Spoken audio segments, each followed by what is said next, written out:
नमस्कार दोस्तों, मैं हूं अर्पित और एक बार फिर से आपका स्वागत है।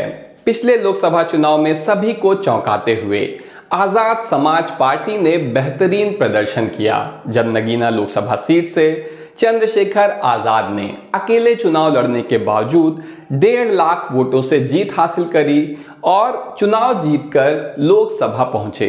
इतना ही नहीं, लोकसभा में उन्होंने बेहतरीन भाषण दिया जो लगातार सोशल मीडिया पर वायरल हो रहा है, जिससे उनकी लोकप्रियता और भी ज्यादा बढ़ती जा रही है। ऐसे में अब चंद्रशेखर आजाद अपनी पार्टी को मजबूत बनाने की तैयारी में लग गए हैं और अगर सूत्रों की माने तो उत्तर प्रदेश में आगामी विधानसभा उपचुनाव में वो अपनी पत्नी वंदना कुमारी को मीरापुर विधानसभा सीट से चुनाव लड़ाने जा रहे हैं। इसके अलावा वो नेता जो पिछले लोकसभा चुनाव में कुछ खास हासिल नहीं कर सके थे, उन्हें भी वो अपने साथ लाने की तैयारी में लगे हुए हैं। आपको बता दें कि पल्लवी पटेल और स्वामी प्रसाद मौर्य दोनों ही लोकसभा चुनाव के ठीक पहले समाजवादी पार्टी और इनके राष्ट्रीय अध्यक्ष अखिलेश यादव को छोड़कर चले गए थे, तरह तरह के आरोप लगाते हुए। जहां स्वामी प्रसाद मौर्य ने अकेले ही चुनाव लड़ा था और वो खुद मात्र 28,000 वोट हासिल कर सके थे और चौथे नंबर पर आए थे संत कबीर नगर से। तो वहीं पल्लवी पटेल ने यहां पर असदुद्दीन ओवैसी का हाथ थामा था, उनकी पार्टी से गठबंधन किया था और अखिलेश यादव के पीडीए के मुकाबले में पीडीएम का नारा दिया था, यानी पिछड़े, दलित और मुस्लिम।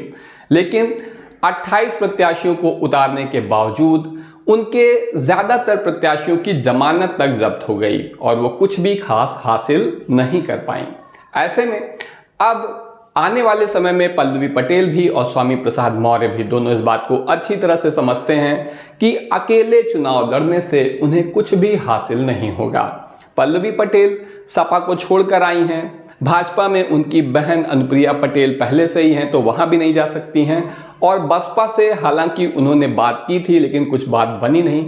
ऐसे में उनके पास कहीं और जाने का ऑप्शन नहीं है। तो वहीं दूसरी ओर आपको बता दें कि स्वामी प्रसाद मौर्य सभी पार्टियों में, चाहे वो सपा हो, बसपा हो, भाजपा हो, सभी में ऊंचे महत्वपूर्ण पदों पर रह चुके हैं, सभी को छोड़कर आ गए हैं और अब वापस इसमें से कहीं भी जाना उनके लिए मुश्किल नजर आ रहा है। उन्होंने भी अपनी पार्टी बनाई हुई है आरएसएसपी के नाम से और आने वाले विधानसभा चुनाव में ये सभी लोग गठबंधन करके आजाद समाज पार्टी, पल्लवी पटेल का पीडीएम और आरएसएसपी स्वामी प्रसाद मौर्य का, ये सब एक छाते के नीचे अगर आ जाते हैं तो ये विधानसभा चुनाव में एक बड़ी ताकत बन सकते हैं।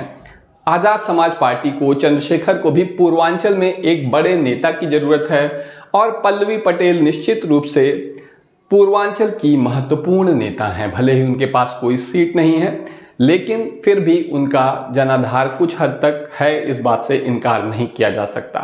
तो क्या जब ये लोग साथ आ जाएंगे तो सपा की मुश्किलें अधिक बढ़ाएंगे, इंडिया गठबंधन के लिए ज़्यादा खतरनाक होंगे या फिर भारतीय जनता पार्टी को अधिक नुकसान पहुंचाएंगे? इस बारे में आपका क्या कहना है, हमें कमेंट सेक्शन में ज़रूर बताएं। आज के लिए बस इतना ही, धन्यवाद।